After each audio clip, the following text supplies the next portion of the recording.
Good afternoon to all the participants. Year 2020 was a dramatic year, with businesses witnessing a sharp dip followed by an equally sharp recovery, which was led by monetary and fiscal stimulus coupled with the rebound in consumer confidence.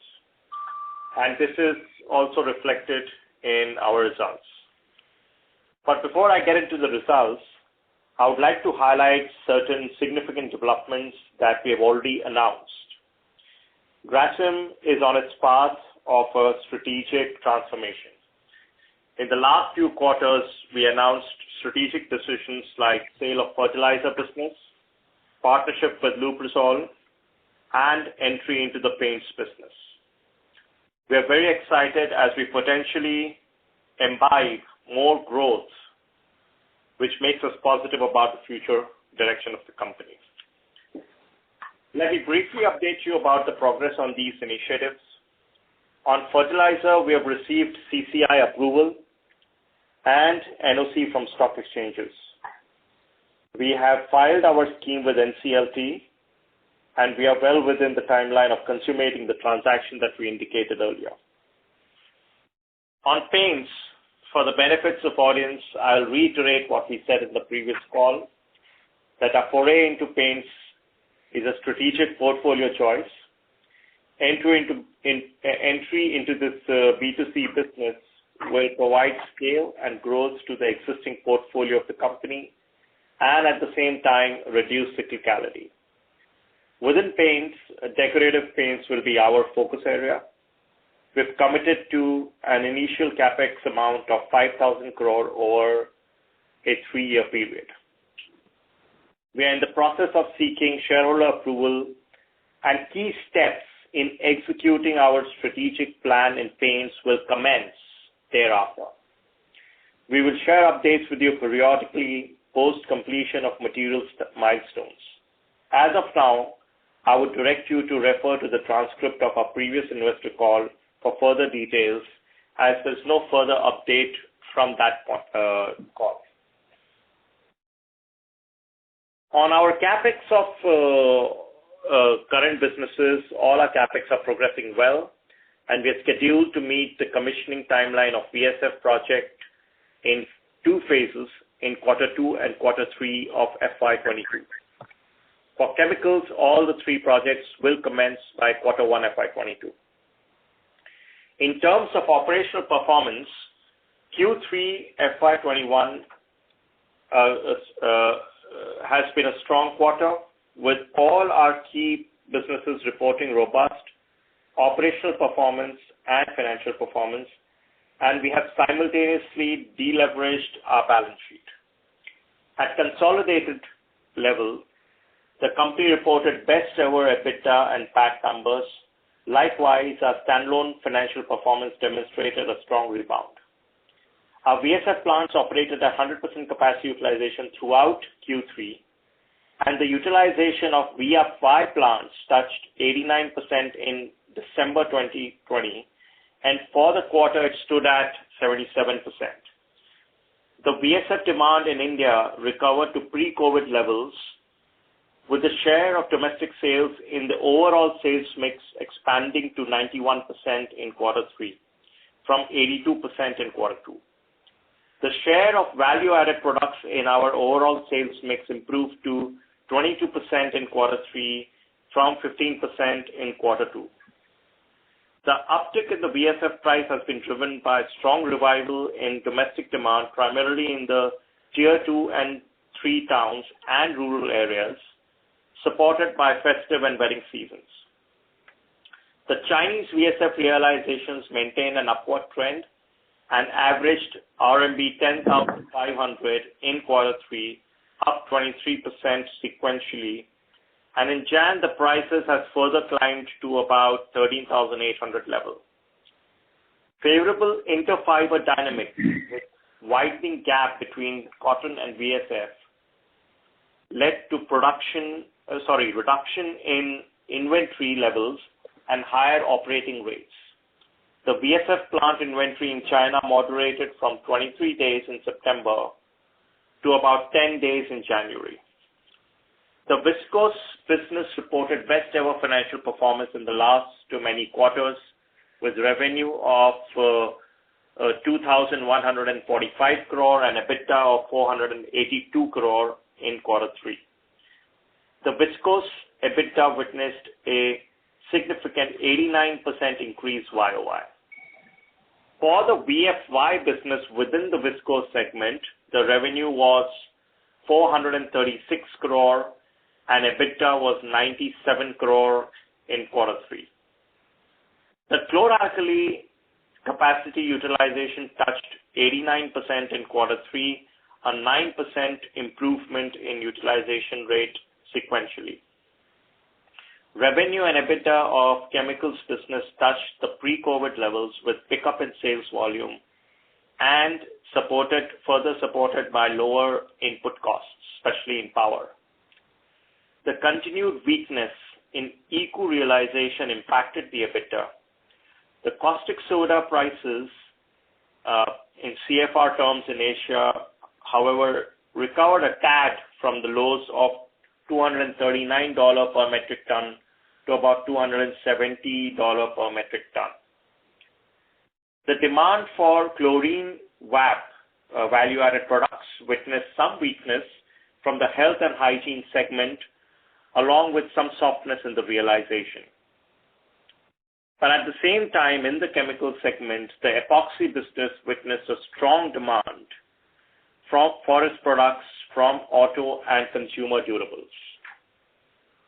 On the standalone basis, excluding the discontinued operations of fertilizer, as we've signed the agreement out there, our revenues and EBITDA for quarter 3 stood at 3,672 crore and 709 crore respectively. EBITDA reported an improvement of 53% YOY.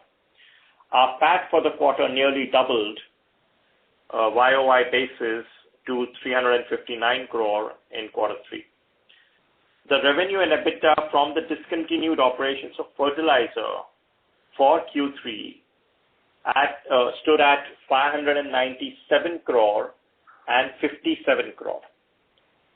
So if you had, theoretically added 57 crore of fertilizer EBITDA to the standalone EBITDA, our EBITDA would have been at 766 crore.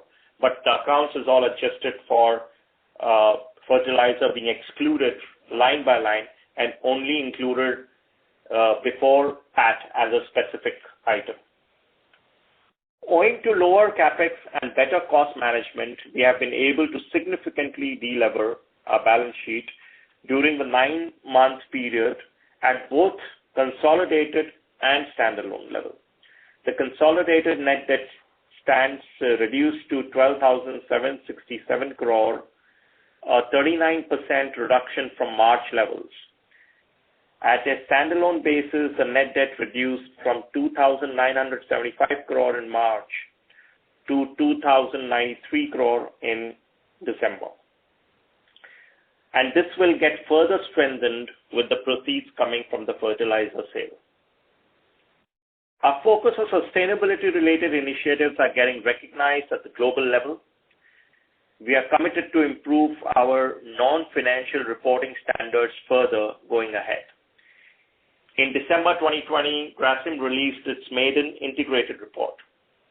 The purpose of embracing integrated reporting is to make our stakeholders aware of how all 6 capitals come together at Grasim to create greater value. Recently, Grasim won Investor Relations Award being organized by Investor Relations Society in collaboration with BSE and KPMG under the category ESG disclosures. Our BSF business won the Global Golden Peacock Award for Sustainability 2020. Our Dow Jones Sustainability Index score also witnessed a significant improvement in calendar year 20. We moved 6 ranks to 11th position in our sector. In the latest WBCSD report, Grasim Industries featured at the top among the list of companies procuring renewable power through corporate renewable PPAs in India. Visco's business sustainability achievement has been showcased in a case study, Birla Cellulose Spearheading Sustainable Fashion, which is the title, published by world's renowned Ivy publisher, and it is now available on HBS website. Finally, in terms of outlook, we expect strong tailwinds for Visco's business with improved demand outlook, although various input costs have also started to firm up. The demand outlook for chlor-alkali and epoxy remains positive for the quarter. The ECU realization continued to remain weak, driven by softness in the global caustic soda prices. Our inherent strength lies in our operational excellence, financial prowess, our resilient growth, and our customer centricity. And if you see the cover of our presentation for this quarter, as a conglomerate, we combine the synergy of a conglomerate and energy of focused businesses. So back to you for Q&A. Thank you very much, sir. Ladies and gentlemen, we will now begin the question and answer session. Anyone who wishes to ask a question may press star and 1 on their touchtone telephone. If you wish to remove yourself from the question queue, you may press star and 2. Participants are requested to use handsets while asking a question. Anyone who has a question may press star and 1. Ladies and gentlemen, we will wait for a moment while the question queue assembles. Our first question is from the line of Gunjan Prithyani from Morgan Stanley. Please go ahead. Yeah, hi, that's Gunjan from JP Morgan. I just wanted to clarify on the CAPEX thing. I see that there is a balance of about 1,000 crore yet to be spent. That is all for Q4, we'll be spending. Is that understanding correct? Yeah, so Gunjan, that's right. 1,800 crore or 1,825 was what was approved by the board.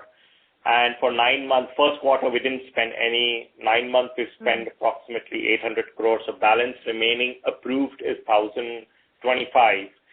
There is a high likelihood that some of this will spill over to quarter one of next year. So it's quite possible that we may not be able to spend the entire 1,000, but there might be some spillover to quarter one. And have we put, do we have an assessment of how much we are looking to spend next year? I mean, keeping the paint foray aside for the core VSF and the caustic business. So, this time of the year, as some of you may know, we go through our CAPEX planning cycle. So, by next quarter, we should be able to give you guidance of what will be the budget for the year that will be approved by the board. So as of now, it's under planning, and then we'll take it to the board and get it approved. And that should include all the businesses, including paints. Okay. But is it fair to assume that the magnitude of 1,800 crores, a large part of CAPEX on the core business is being done now incrementally? A dominant part of CAPEX is going to be on the newer venture. And just on that line only, if you can also tell us the consummation of this deal, fertilizer. When do we expect the money to come in?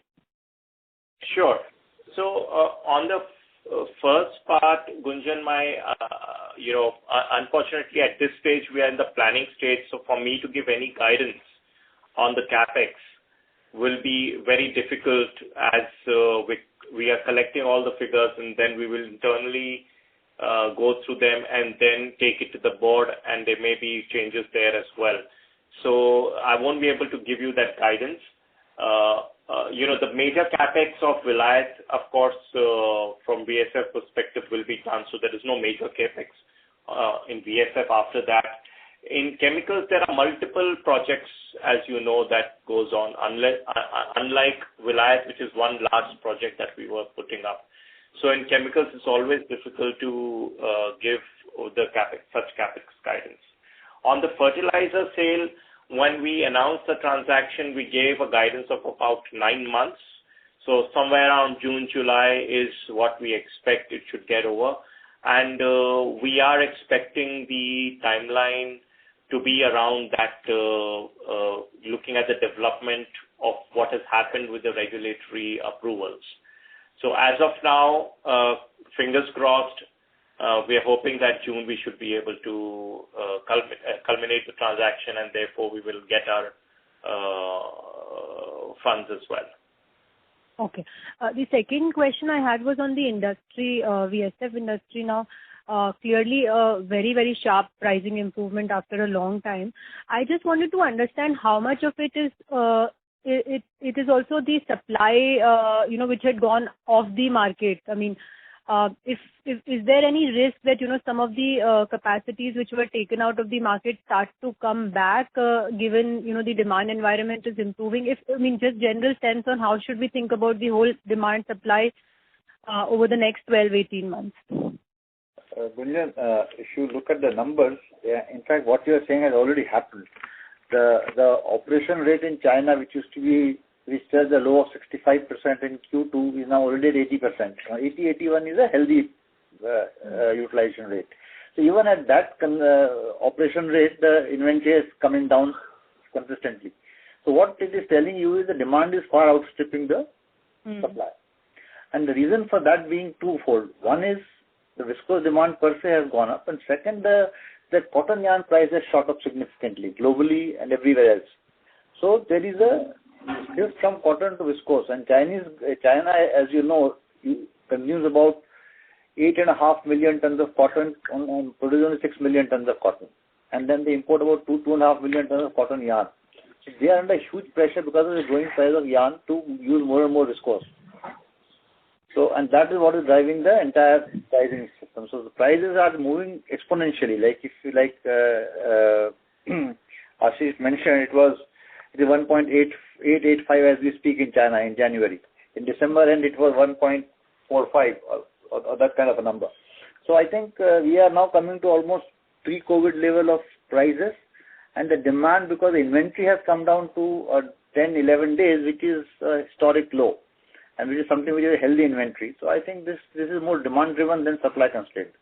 And there is no big capacity expected to commission on there's nothing coming. I think 200,000-300,000 tons. That is routine debottlenecking people do. The biggest one to come on stream is our capacity only, which I mentioned to you is only India for India. Correct. Okay, got it. I'll join back with you. Thank you so much. Thank you. Our next question is from the line of Sumangal Nevatia from Kotak Securities. Please go ahead. Thanks for the opportunity and congratulations on very strong quarter. First question is on the VSF business. So one is, you said 1.8 versus $1.4 price. So that is the Jan and Feb. Just wanted to confirm that. And the second is, you see the cost is also catching up and we benefit out of the lag. So if we factor in the spot prices and the spot pulp cost, what sort of margin change or the spread change we will see, at least directionally, from what we have seen in 3Q of around 30-32 rupees per kg? If you can give some sense on that, it will be very helpful. Sure. I think, specific guidance on spread, we will not be able to give, but we can give you directionally the pulp price and, how it has actually gone up in line with VSF price. So that Dilip can give you some idea on. If you have seen the Q3 results, what you have seen, the pulp hasn't started running up the way. So most of the increase happened after the Q3. So pulp today, as we speak, is almost at $890 per ton. Now, pulp always follows the viscose. So unless viscose can pay, pulp cannot go up. So while you are right, the input prices are going up, but the Q4 will also see a rising price in viscose. So I thought, to my mind, delta will still remain favorable. Understood. Second, with respect to the chemical business, which is still struggling, so is it possible to share some more outlook as to how we see FY22 shaping up?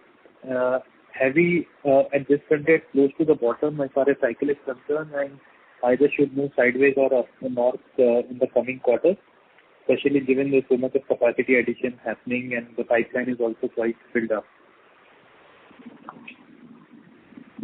Yeah, Jayant. Hi. So let me put it this way, that the last couple of months, what we've been seeing is more lateral movement on the caustic prices, that marginally goes up, marginally comes down. So until unless a significant demand supply scenario changes, I think we're kind of at the bottom of the cycle. Now, as you put it very correctly, that there is a substantial demand supply gap at this point of time. So we really don't see, and that even exists today. So I think this picture would be either it will do a lateral movement or it will do a marginal upward movement. I don't really see it going down subsequently until unless the demand side significantly changes. Understood. This is very helpful. Thanks and all the best. Thank you. We'll take a next question from the line of Gaurav Rateria from Morgan Stanley. Please go ahead. Hi, thanks for taking my question. So firstly, on chemicals, any outlook on what's happening on the duties which got expired? Is it going to be reinstated? Any color on that? And from what you talked about, that it appears that it has bottomed out on margins. What exactly one should try to understand that, beyond this contribution margin, it will not make sense to increase supply, automatically the rebalancing of demand supply will happen. So let's put it this way, that, we're still trying to assess that, because now if we have to go back towards the Korea, China, which expired the sunset review, we have to go through the entire process of figuring out, does it again lead to injury margin when they were not supplying earlier in the past. So that's a long-run process which will take its own set of time. I think the industry is working towards it to see what they do next on that. To your point on the margin front, I think the picture is going to be as in more and more capacity utilization increases in the industry. Auto, as it is today, has gone above 80% capacity utilization. I think the margins are expected to only increase because there is enough demand in the market, both on the caustic side as well as the chlorine VAP side, plus chlorine consumption per se. So while it's a very delicately poised position at this point of time, any demand decrease could have marginal deterioration of margins, and any upside coming could lead to an increase in margin. So it's fairly fine-tuned at this point of time. I won't get into margin guidance at this point of time because we're still in the process of ascertaining what we'll do for next year. Just to add, globally as chemicals, I think there is a huge rebound. I think majority of chemicals overall have recovered. We expect coming year to be significantly on a bullish side. And as Jen said, the demand is looking strong. I think we will still see that we are at the bottom end of the cycle, and we will continue to have a similar level of a kind of lower level pricing for the coming few months. But one thing you need to know is there has not been any significant capacity increase anywhere else in the world. Predominant capacity increases have been in India only. So as Jen said, as and when the capacity start to be utilized further, we should see both from a global perspective as well as an India perspective, we will start to see a rebound. So I think we are waiting, just like you, we are waiting for the coming months. Sure. Secondly, on VSF, given that the margins are so lucrative, prices have gone up so much, do you think that there can be new supply which can come in? And even if it happens, how long does it take for the new supply to really come in and get commissioned and start producing output in the market? If you're talking of cooking for a new plant, it is anywhere between 24 to 30, more than like 30 months to 36 months, 2.5 to 3 years. Okay. And lastly, a question on capital allocation for Ashish. Bulk of the organic capex will get funded by internal accruals given the cycle is turned. Maybe we'll lever up the balance sheet to fund the investments in the paint business. From a medium-term 2 to 3 year perspective, are there any potential investments over and above the paints which one should keep in mind, either from a group company's point of view or any other organic investments? Thank you. Yes. So, see what we see today as we stand, there is capital demand from viscose continuing. There is chemicals, and when I say chemicals, it's chemicals and some of the other sectors like insulator and VFI. So our standalone businesses, paints will be another one. Now, given all the capital demands from all these, okay, it is substantial enough for Grasim to take care from its internal accruals, and will of course take debt to meet the requirement. So it's highly unlikely that there will be capital infusion or investments into any of the subsidiaries or JVs or associates or anything of that sort. Except, of course, solar, as we increase the capacity, the equity infusion is done by Grasim, and equity is always a smaller portion out there. We generally fund it through debt out there. So that would be the broad capital allocation plan for Grasim. So, Ashish, does it also include the outlook for financial services, like from no requirement from a subsidiary or joint venture when you mentioned? Yeah, so as of now, as we stand, financial services, we've already infused equity a year back. So we don't anticipate a requirement to come for some time.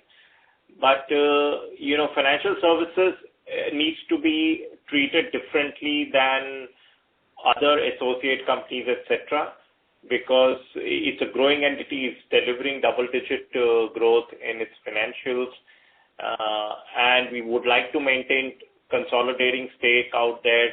So if it's a big dilution event out there, and if we want to maintain the stake so that it is value accretive for Grasim shareholders as well, we may infuse capital there. But that's a very, let me put it, a framework that I'm talking about.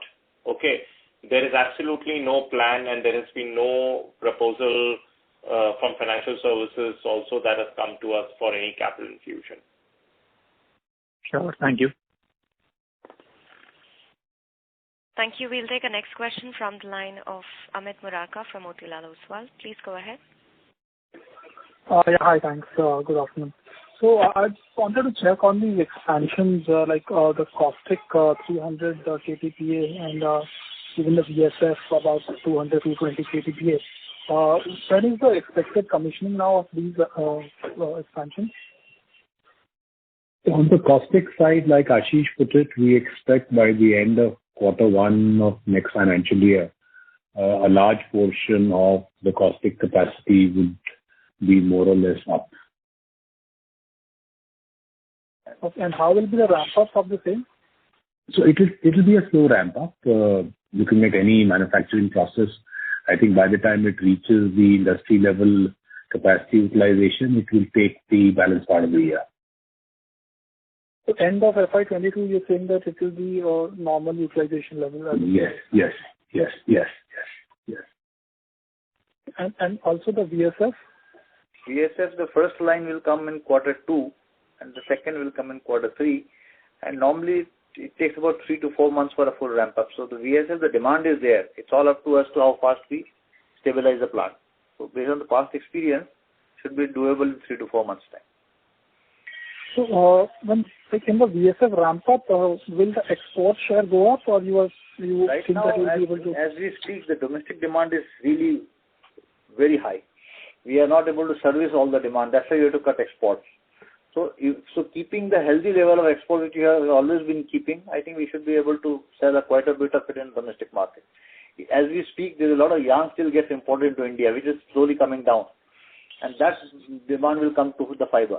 So we expect a very healthy demand for the fiber at least in FY22. Yeah. And just one more question on China. Like 2 years back when Sateri had done that big expansion, what I understand that there was a plan to expand that further actually later. So have you heard of any development on that second phase of expansion there? No, I think maybe your information, it's all hearsay. There's nothing on the piece of paper. But the announcement they have made is about the lyocell. Suddenly, Saperi is saying that they will put up a 500,000 tons lyocell plant in China. If you look at the number, Lenzing, which has started lyocell 30 years back, is right now at about 250,000 tons per annum. So he is saying I'll become double the size of Lenzing in next 4 to 5 years.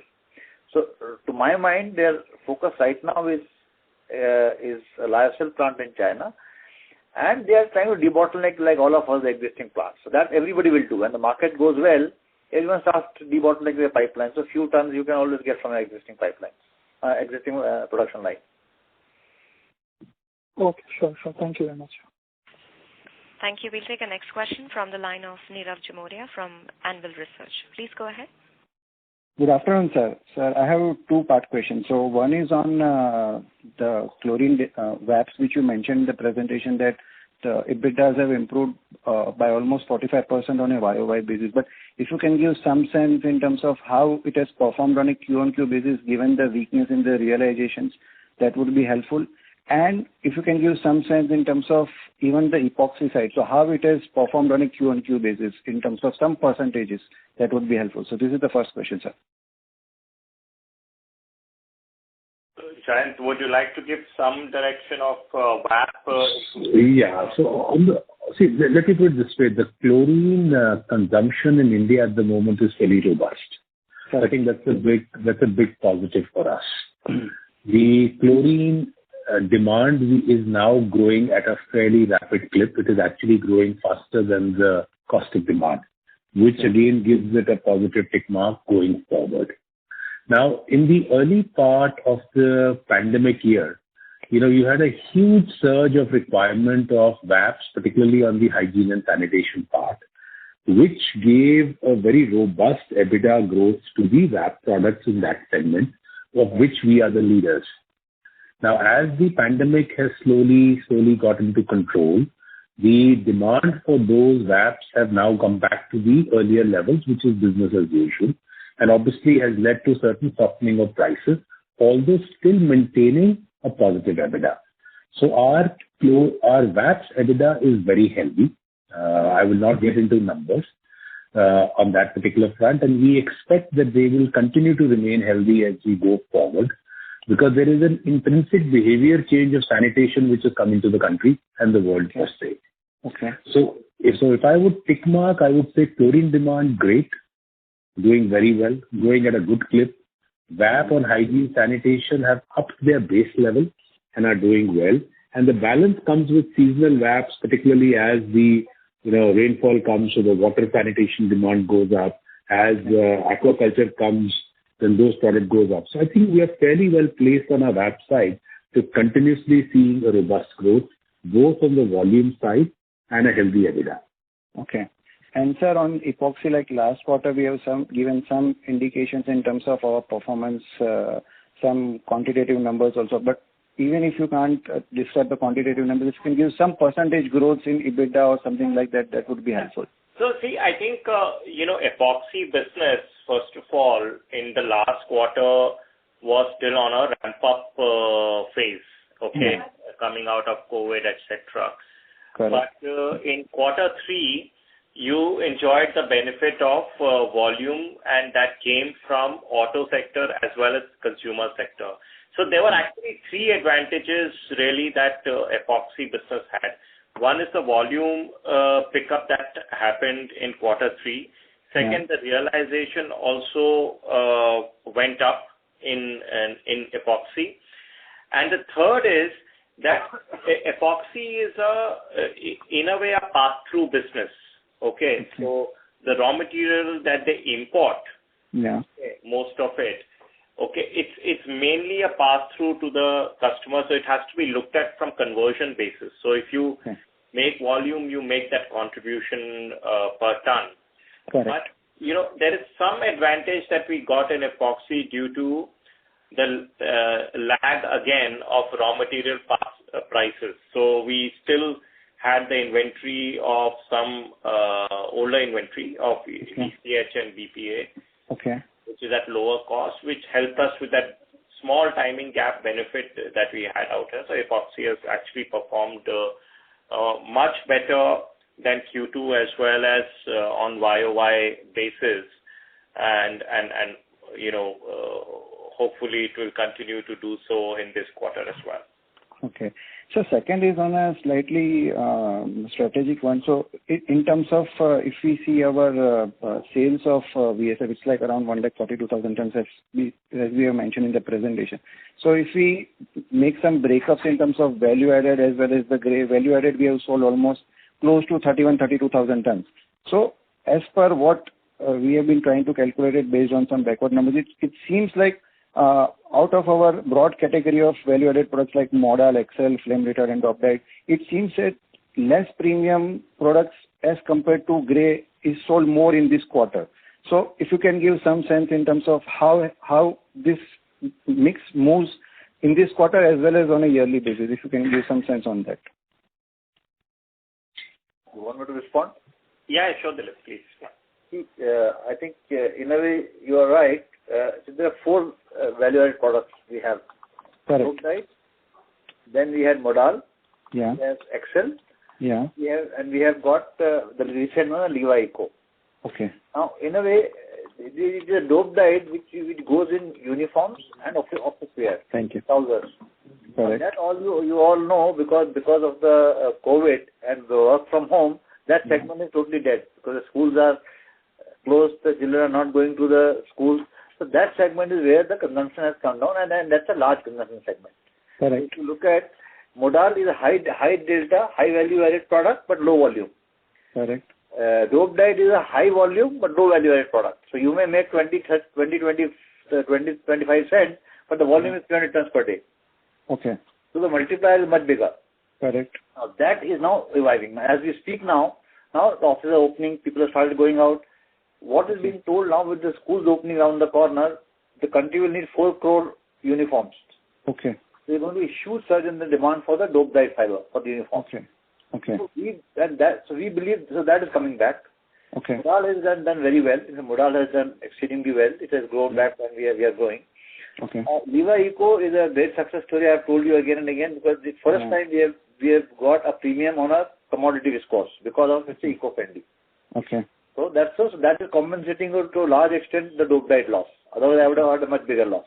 Okay. And the fourth one was the lyocell, which got impacted in China because once the Sateri announced this plan for 500 tons per day, 500,000 tons per year plan, and he said, I will bring down the price. The same story. So the lyocell price and demand suffered in China. Okay. It was a more emotional response to Sateri's announcement. People realize that it doesn't happen like this. It takes years to build those kinds of volumes. Correct. So it is recovering back.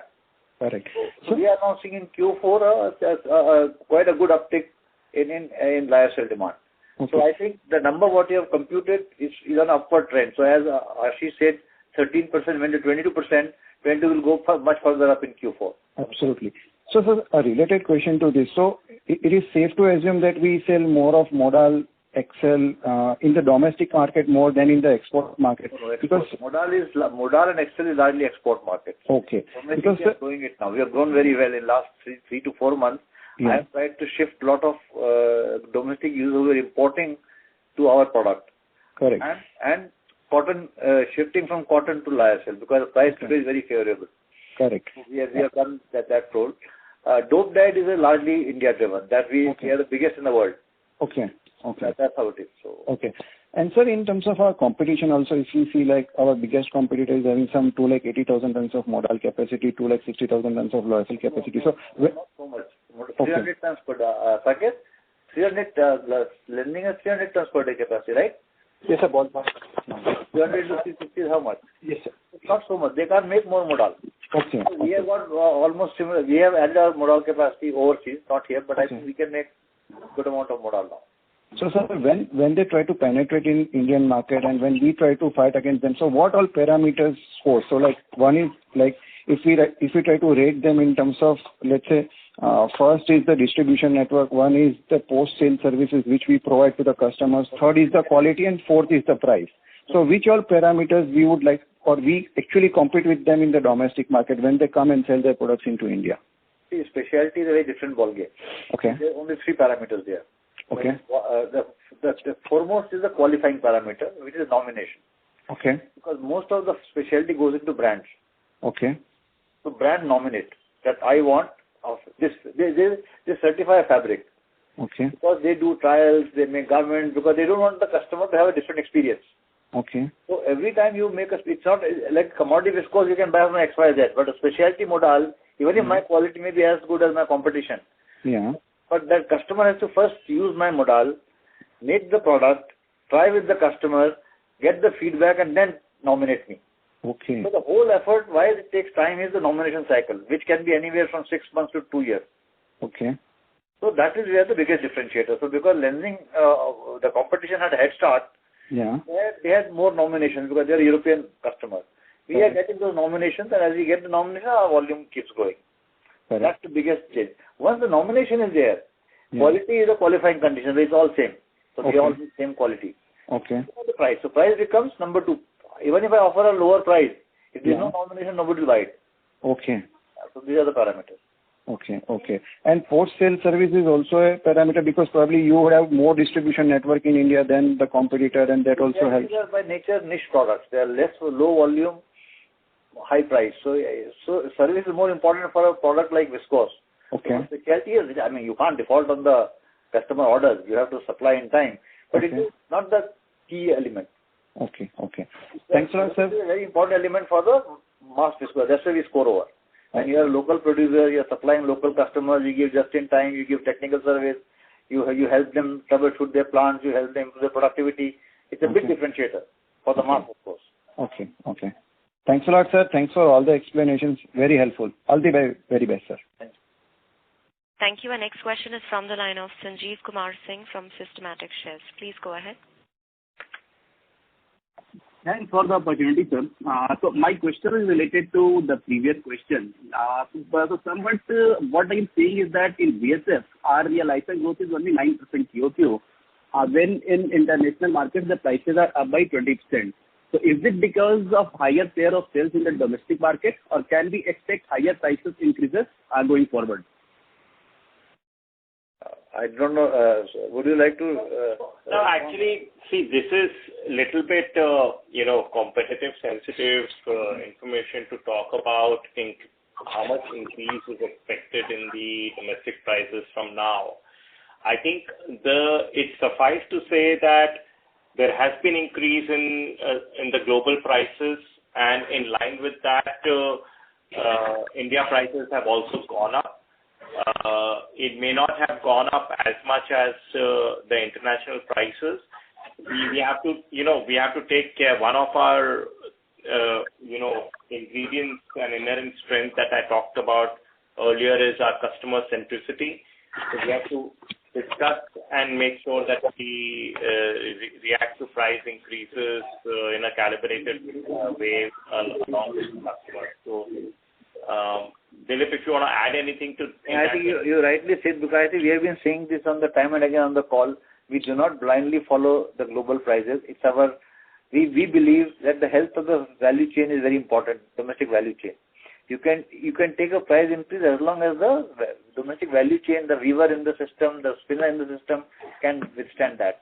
So we always, the global price is a bench, is a base. But what you actually do is also to make sure that there is a health of the value chain is maintained. So what was happening, there is a lot of yarn imports happening into the country in quarter 3 and quarter 2.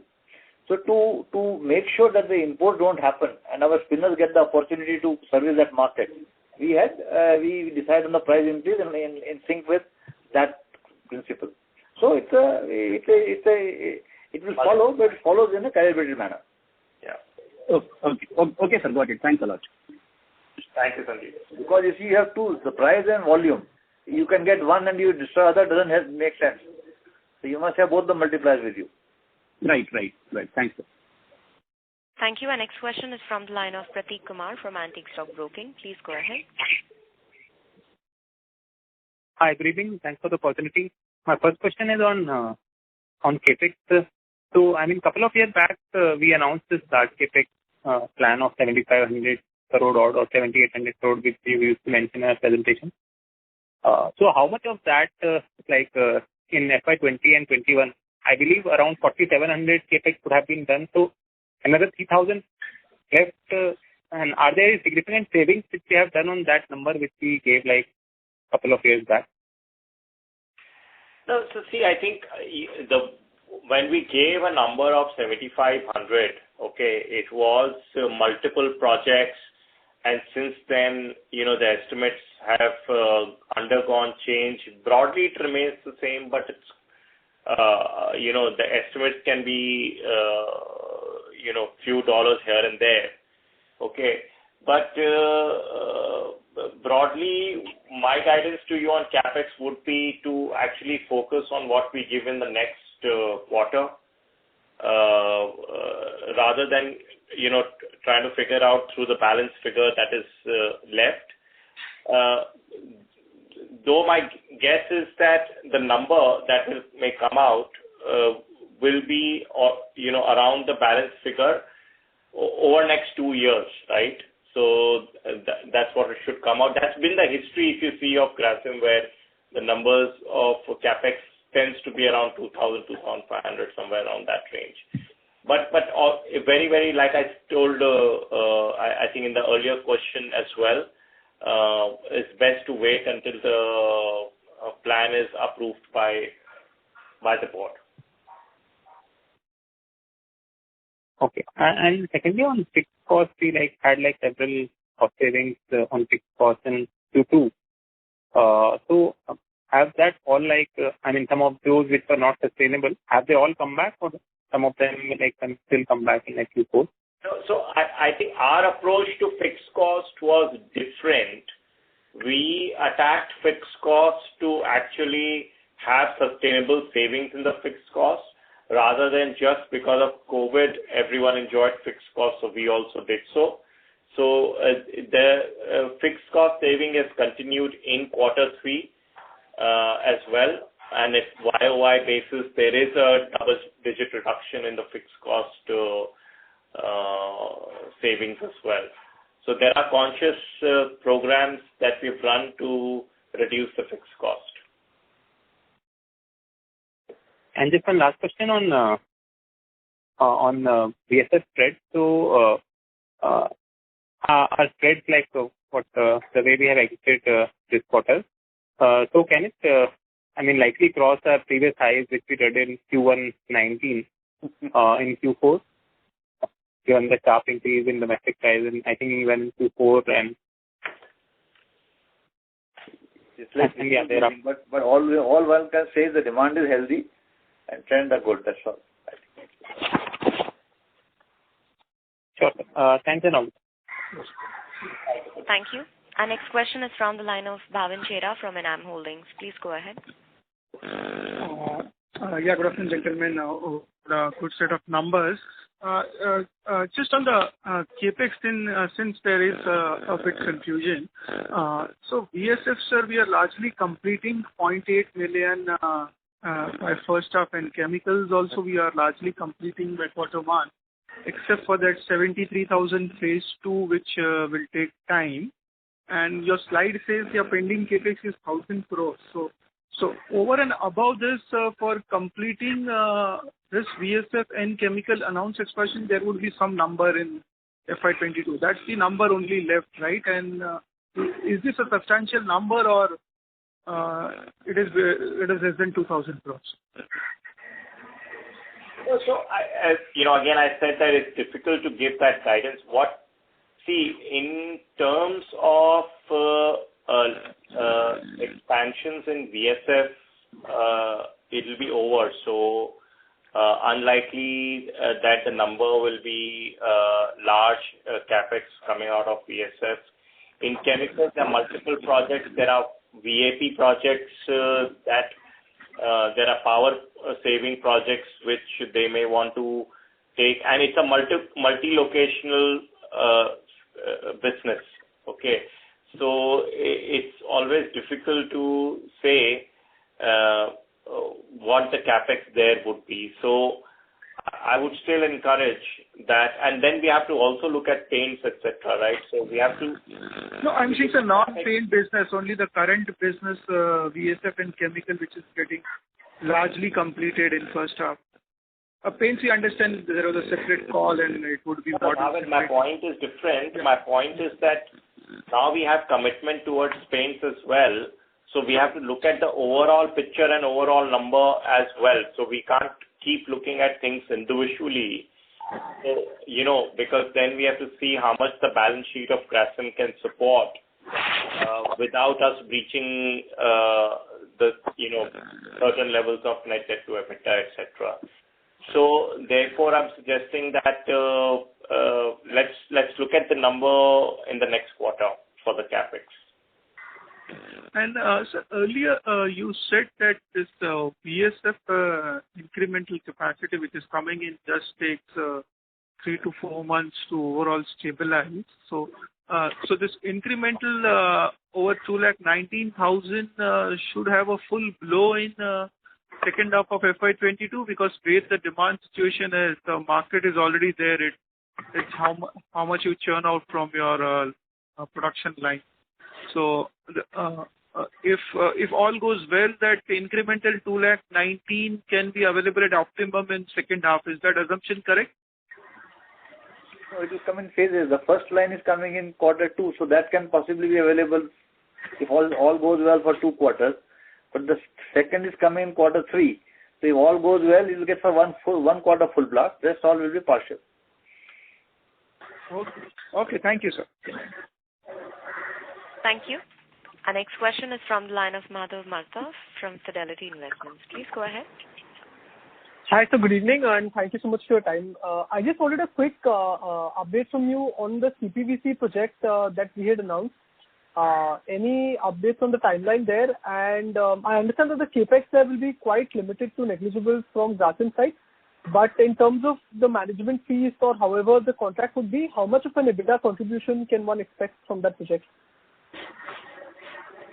Sure. So on the capex front, Kalyan, would you like to give that update? I think on the EBITDA front, we've said last time also that it will be part of the VAP EBITDA. We're not giving out a specific number out there, like we don't give for each component in chemicals what number is. So, but I had also said, and I'll repeat, that what we get as EBITDA per ton of chlorine, if you look at that measure out there, then it is likely to be better than the blended EBITDA per ton of chlorine that we get today from our VAPs that we produce. So that may give you that idea that it is better and it's high in terms of profitability. Kalyan, would you like to give some status of these projects? So when we established this alliance partnership, I think we had 3 things in mind. One was a full-fledged chlorine integration with a player of world-class player. We wanted to bring world-class technology, and we would then automatically have a certain fixed margin to ourselves. And 3, we will be indirectly linked to a segment which is growing fastest and environmentally friendlier. I think those were the 3 criteria. So as Ashish already said, the chlorine integration and then related other utilities, effluents and related byproducts that come in, there is a value to it. We can't share in that sense because each product is quite different and we don't go into that level of detail. We also have within the partnership and alliance a certain fixed margins, and that is another one which we get value from. As of now, the project discussions have started. I think the teams are working on layout and designing. I think we are on track with what we said we would do in terms of the timeline. Yeah. Anything else, Jayant, you want to add?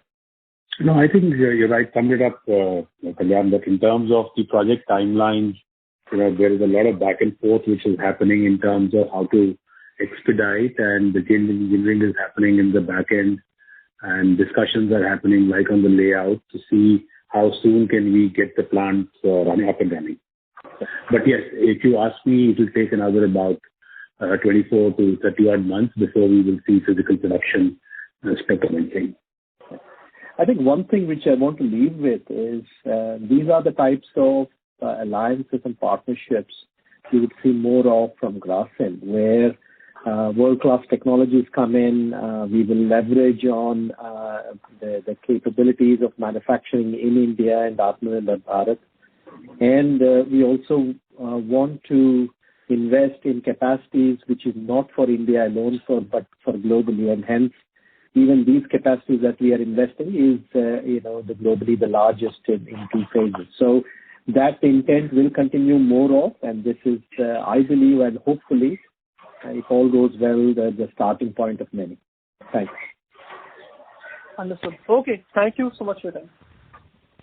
Thank you. Our next question is from the line of Sanjay Parekh from Nippon India Asset Management. Please go ahead. Congratulations to the team. Great set of numbers. So, one of these questions just Kalyan answered, which I had of, can there be more of such alliances like the one we had with Lubrizol? So that is answered. But in case you want to expand on that, of what potential, then it's a win-win wherein the chlorine can be used for value-added products. We get a fixed type of revenues, and it reduces the cyclicality of the business. So that piece, if we can get more elaboration, it will help. If not, it's okay. The second is for Ashish. I was just seeing, so we take the debt right now at 2,090 crores, and we're supposed to get money for the fertilizer plant and 1,000 crores plus to be spent in fourth quarter. If I take the next 3-year broadly cash profit that we make, and this is assuming that we make steady state like what we will have in Q3, Q4, then even if we invest into the paint, the entire 5,000 crores, we would actually, and we spend 2,000 crores capex, let's say for 22 and 23, then in the next 3-year time frame, our debt would actually not go up beyond 1,500 crores. That's the calculation I'm coming to. Am I right? I mean, it does have one assumption that the EBITDA that we see would be steady, which is a big assumption. But if that is the case, then the debt actually doesn't go up. It will remain in the range of 1,500 crores for the next, in the interim they may go up, but by and large it remains in that band in the next 3 years. Am I right in this, or am I going wrong somewhere? Yeah, so just let me add one last bit regarding overall capabilities. I think we have two large businesses in chemicals. One is a much more linked to petrochemicals like epoxy resins. We now call it advanced materials. And the other is chlor-alkali, which is the foundation and a core raw material in an inorganic segment. But overseas, these petrochemical, inorganic and organic complexes are integrated.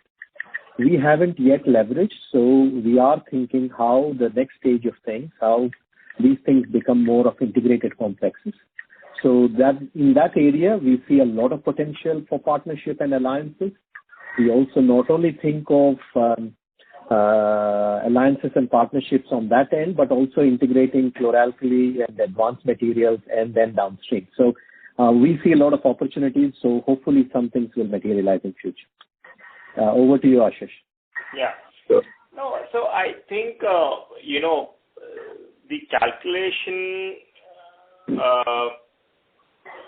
seems, it's again a little difficult to say what the debt level 3 years down line will be, because it has basically, you can say, 3 components to it, right? One is EBITDA, okay, for the next 3 years. So I can give you a directional view of how you can calculate. So EBITDA, you have to make an assumption that Grasim EBITDA, this year is not so relevant because you lost 2 quarters, right? But quarter 3, quarter 4 would be more representative of EBITDA out here. And then there's an expansion that will finish next year for both. So you can take second half for both expansions to come through. So there's an expanded EBITDA of Grasim that should be taken. Then there is Grasim's own capex, right, which you can take maintenance plus the projects that we will tell you about, but you can take a broad number out there. Okay, that's your own assumption because we are not giving any guidance there. When it comes to the paints EBITDA, which can be negative for few initial years. Okay, and this paints capex, right, that we have given as of now. So these are the 3-4 components you have to put together. Now, after EBITDA, also there are tax outflows, there are dividend outflows, there are other things also that go out, okay, interest, etc., which probably you've not taken into your account. So if you do this broad calculation, you should be able to get some idea of your own estimate of what the debt level would be. Sure. No, I did look at cash profit and of course the dividends, but what I do is I call you offline and get understand. Thank you very much. But Ashish, the biggest guidance is that your debt EBITDA you will control, so you will never let the debt go beyond the limit. Yeah. No, absolutely right. We gave that guidance last time also, that we maintain a threshold that we focus on, which should be 3 to maybe 3.25 or something of that sort. And we don't want to, we wouldn't like to breach that. Sure. Thank you very much. And one more thing which can't be quantified, but we have been saving a lot of cash on the working capital side, which is an ongoing exercise. It keeps on happening year on year. Yeah. A lot of cash business goes to working capital control also. Sure. Thank you. Our next question is from the line of Qtr3 from PNB MetLife. Please go ahead. Yeah, thanks for this opportunity. I think most of my questions have been answered. Sir, just if you could offer any comment on any potential investment that could be required on the telecom side of the business? No, nothing at all. We've got our priorities at the standalone business for which funds are required. So we don't envisage any near-term investment on that side? No. Okay. Thank you. Thank you. As there are no further questions from the participants, I now hand the floor back to Mr. Ashish Adukia for closing comments. Over to you, sir. Yeah, thanks a lot. Great questions on back of an excellent performance in Q3. We hope that this continues. So we'll connect with you guys with more clarity on capex and paints, etc. Perhaps in the next quarter. Thank you. Thank you, members of the management. Ladies and gentlemen, on behalf of